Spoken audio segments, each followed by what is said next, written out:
நாளின் செய்யும் வினிதானின் செய்யும் என நாடி வந்த கோழியின் செய்யும் கொடுங்கூற்றியன் செய்யும் குமரேசர் இரு தாளும் சிலம்பும் சதங்கையும் தண்டையும் சண்முகம் தோளும் கடம்பும் எனக்கு முன்னே வந்து தோன்றினே. உலகமெங்கும் வாழ்ந்து கொண்டிருக்கும் ஸ்ரீ குபேரன் டிவி நேயர்களுக்கு சைதை ராஜாவின் அன்பான வணக்கங்கள். நாம் இப்பொழுது ஜூலை மாத பலன்களை சொல்ல இருக்கிறோம். ஜூலை மாதம் மொத்தம் 31 நாட்கள் உள்ளடக்கியது. ஆடி 17ஆம் தேதி முதல் ஆடி 15ஆம் தேதி வரை. நாம் வாக்கிய பஞ்சாங்க அடிப்படையில் பலன்களை சொல்லி வருவதால் கிரக நிலைகளை, இந்த ஜூலை மாதத்தில் உண்டான கிரக நிலைகளை இப்பொழுது காண்போம். புதன் ராகு ரிஷபத்தில், சூரியன் மிதுனத்தில், செவ்வாய் சுக்கிரன் கடகத்தில், கேது பகவான் விருச்சிகத்தில், சனி பகவான் மகரத்தில், குரு பகவான் கும்பத்தில், சந்திர பகவான் மீனத்தில் இருக்கிறார்கள். கிரக மாறுதல்கள் என்பது உட்பட்டதுங்க.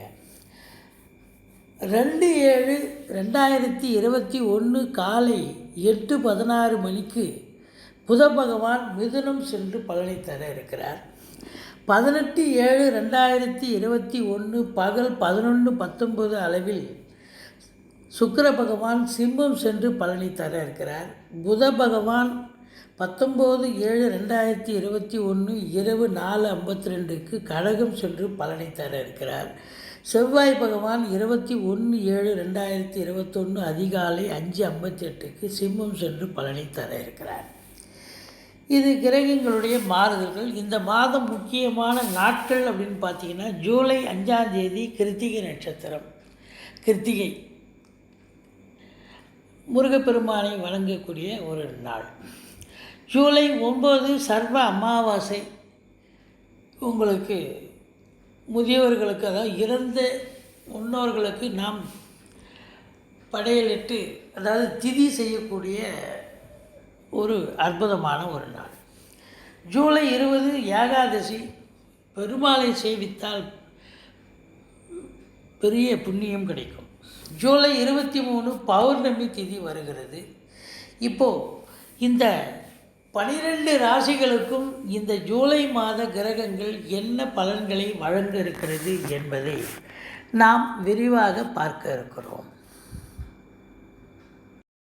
இப்பொழுது நாம் கடகராசி பார்க்க இருக்கிறோம். கடகராசி காலபுருஷ தத்துவப்படி 4வது ராசி.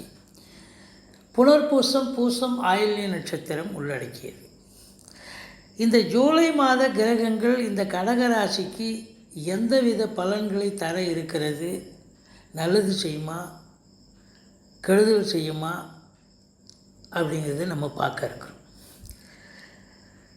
இந்த ஜூலை மாதத்தில் மாத ஆரம்பத்தில் செவ்வாயும் சுக்கிரனும் ஃபஸ்ட்டு ஃபார்ட்நைட் அவங்க 2 பேரும் இருக்காங்க. செவ்வாய் என்பது யோககாரகன், சுக்கிரன் என்பது லாபாதிபதி. இப்போ 2 கிரகங்களும் ஆரம்பத்தில் இருக்குது. அதுக்கப்புறம் செகண்ட் ஃபார்ட்நைட்டில் சூரியனும் புதனும் வராங்க அடுத்து 15 நாளுக்கு அப்புறம். அப்போ அப்படி இருக்கும் பொழுது சூரியன் என்பவர் உங்களுக்கு 2ஆம் இடத்து அதிபதி, புதன் உங்களுக்கு 12ஆம் இடத்து அதிபதி தான். இருந்த போதிலும் இந்த 4 கிரகங்களும் நல்லதை செய்யக்கூடிய ஒரு அமைப்பு. இந்த கடகராசி அன்பர்களுக்கு யோகாதிபதியும் லாபாதிபதியும் இணைந்திருப்பது முதல் 15 நாள் ரொம்ப சிறப்பாக இருக்கும். அடுத்த 15 நாள் சிறப்பு இல்லையான்னு கேட்காதீங்க. என் 2ஆம் இடத்து அதிபதி சூரியன் ராசியில் வந்து அமர்ந்திருக்கிறார். இது மாபெரும் சிறப்பல்லவா? அப்போ மொத்தத்தில் இந்த ஜூலை மாத கடகராசி அன்பர்களுக்கு ஒரு அற்புதமான ஒரு மாதம்.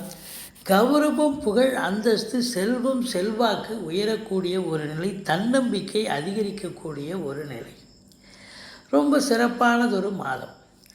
2ஆம் இடத்தில் செவ்வாயும் சுக்கிரனும் இருக்கிறாங்க. குரு பார்வையில் இருக்கிறாங்க.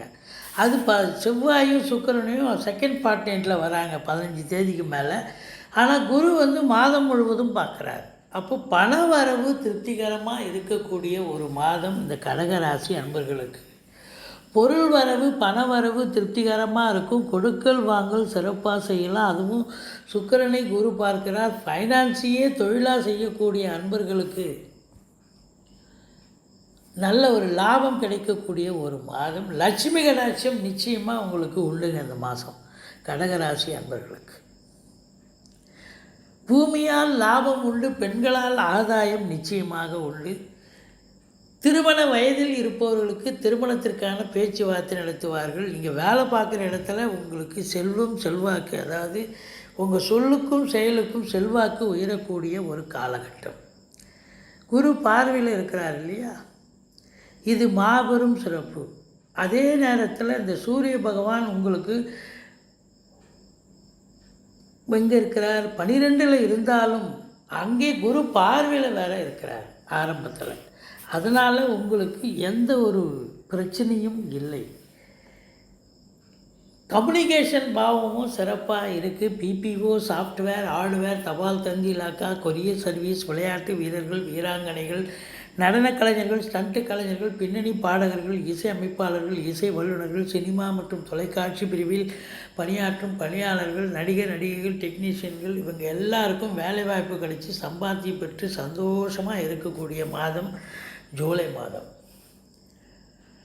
பத்திரிகைத்துறை, எழுத்துத்துறை, எழுத்தாளர்கள், கவிஞர்கள், ஆடிட்டர்கள், வங்கி பணியாளர்கள், மீடியாவில் வேலை பார்க்கக்கூடிய அன்பர்கள், வழக்கறிஞர்கள், ஆடிட்டர்கள், பேச்சாளர்கள், இவங்க எல்லாருக்கும் சிறப்பாக வேலை பார்க்கக்கூடிய ஒரு வேலை பார்த்து மேலிடத்தில் செல்வாக்கினை பெறக்கூடிய உன்னதமான ஒரு மாதம். 4ஆம் இடத்தை குரு பார்க்கிறார். தாயாருடைய தேக ஆரோக்கியம் சிறப்பாக இருக்கும். ஒரு சில ராசி என்பர்கள் வண்டி வாகனங்கள் வாங்குவீங்க. சொஃபஸ்டிகேட்டடாக 4 வீலர் கூட வாங்கி மகிழ்வீர்கள் அப்படின்னு சொல்லலாம். வீடு இல்லாதவர்கள் வீடு வாங்கக்கூடிய ஒரு நிலை அல்லது வீடு ஆல்ட்ரேஷன் செய்யக்கூடிய ஒரு நிலை அமையும். அதே நேரத்தில் படிக்கும் மாணவர்கள் நல்லா படிப்பாங்க, எந்த பிரச்சனையும் இருக்காது. 5ஆம் இடத்தில் கேது பகவான் இருந்த போதிலும் 5க்குடைய 5க்கும் 10க்கும் உடைய செவ்வாய் பகவான் ராசியிலும் 2ஆம் இடத்திலும் இருப்பதால் பிள்ளைகள் நல்லா படிப்பாங்க. அவங்களால மேன்மை அடையக்கூடிய ஒரு காலகட்டம். குலதெய்வத்துடைய அனுகிரகம் பூரணமாக கிடைக்கப் பெறுவீர்கள்.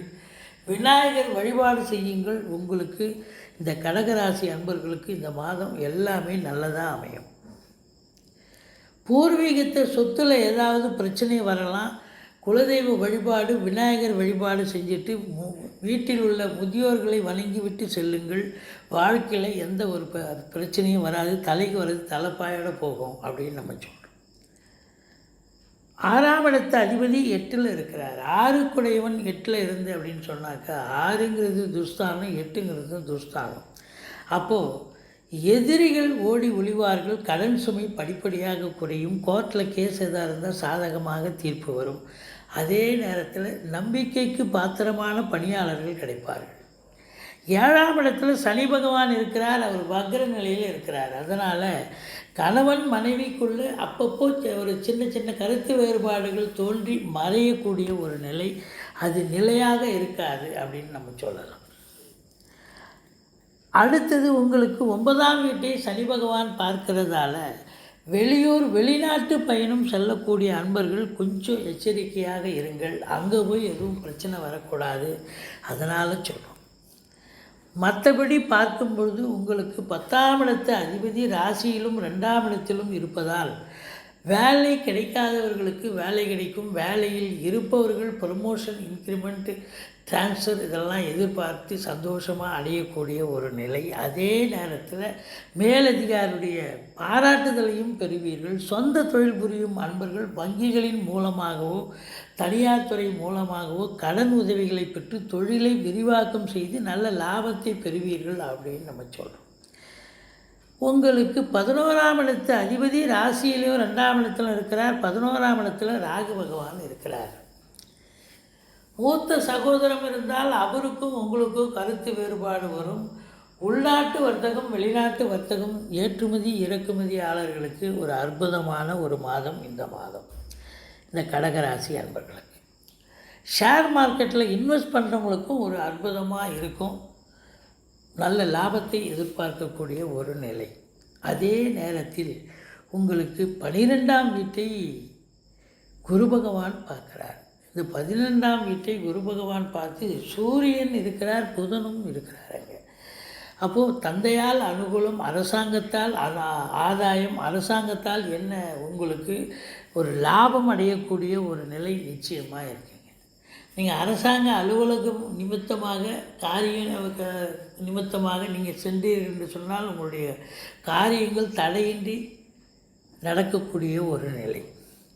புதனை குரு பார்க்கிறார். படிக்கும் மாணவர்கள் வெளிநாட்டில் நல்லா படித்து நல்ல சந்தோஷமாக இருக்கக்கூடிய ஒரு நிலை. மொத்தத்தில் பார்க்கும் பொழுது இந்த கடகராசி அன்பர்களுக்கு குரு 2ஆம் வீட்டை பார்த்து உத்தியோகம், அதாவது வாக்கு மேன்மை, அதாவது வாக்கையே தொழிலாக கொண்டு செய்யும் அன்பர்களுக்கு வாக்கினை தொழில், அதாவது உதாரணத்துக்கு ப்ரொஃபஸர், ஆசிரியர், வக்கீல் மற்றும் இது மாதிரி ப்ரொஃபஷன் பண்ணுறவங்களுக்கு ரொம்ப முன்னேற்றமான ஒரு மாதம். 4ஆம் வீட்டை குரு பார்க்கிறார். தாயாருடைய தேக ஆரோக்கியம், உங்கள் சுகஸ்தானம் திருப்திகரமாக இருக்குது அப்படின்னு சொல்கிறோம். அதே நேரத்தில் உங்களுக்கு 12ஆம் வீட்டை குரு பார்ப்பது என்பது அயன சயன போகம் திருப்திகரமாக இருக்குது. செலவினங்கள் ஏற்படக்கூடிய ஒரு மாதம். தந்தைக்கு செலவினங்கள் ஏற்படலாம். அது பார்த்திங்கன்னு சொன்னால் தந்தை வழியில், தாய்மாமன் வழியில் செலவினங்கள் ஏற்படக்கூடிய ஒரு நிலை. அது குரு பார்க்குறதால அது சுப செலவாக அமையக்கூடிய அமைப்பு இருக்குங்க. மற்றபடி பார்க்கும் பொழுது உங்களுக்கு இந்த கடகராசி அன்பர்களுக்கு இந்த மாதம் அற்புதமான ஒரு மாதம். இந்த கடகராசிக்கு 26, 27, 28 சந்திராஷ்டம தினம் வர இருப்பதால் மிகுந்த எச்சரிக்கையோடு செயல்படுங்கள். கேஷ் டிரான்சாக்ஷன் வச்சுக்காதீங்க. வண்டி வாகனங்களில் செல்லாதீர்கள். இரவு பிரயாணத்தை தவிர்த்து கொள்ளுங்கள். கூடிய மட்டும் சந்திராஷ்டம தினத்தை கருத்தில் மனதில் வைத்து கொண்டு அலுவலகத்திலோ அல்லது வேலை பார்க்குற இடத்துலையோ, வீடு, நண்பர்கள் வட்டாரத்திலோ எச்சரிக்கையாக பேசுங்கள். எந்த பிரச்சனையும் வராது. தலைக்கு வருது, தலைப்பாயோட போகும். இந்த கடகராசி அன்பர்கள் வணங்க வேண்டிய தெய்வம் முருகப்பெருமானை வணங்குங்கள். சக்கரத்தாழ்வாரை போற்றுங்கள். வாழ்க்கையில் எல்லா வளமும் நலமும் கிடைக்க நான் எப்பொழுதும் பூஜிக்கும் ஸ்ரீ ராகவேந்திரரை வணங்குகிறேன். வாழ்க வளமுடன். ஸ்ரீ குபேரன் டிவியை பார்த்தமைக்கு நன்றிகள். மேலும் இது போன்ற தகவல்களை தெரிந்து கொள்ள ஸ்ரீ குபேரன் டிவியை சப்ஸ்கிரைப் செய்யுங்கள். மறக்காமல் பெல் ஐக்கானை கிளிக் செய்யுங்கள்.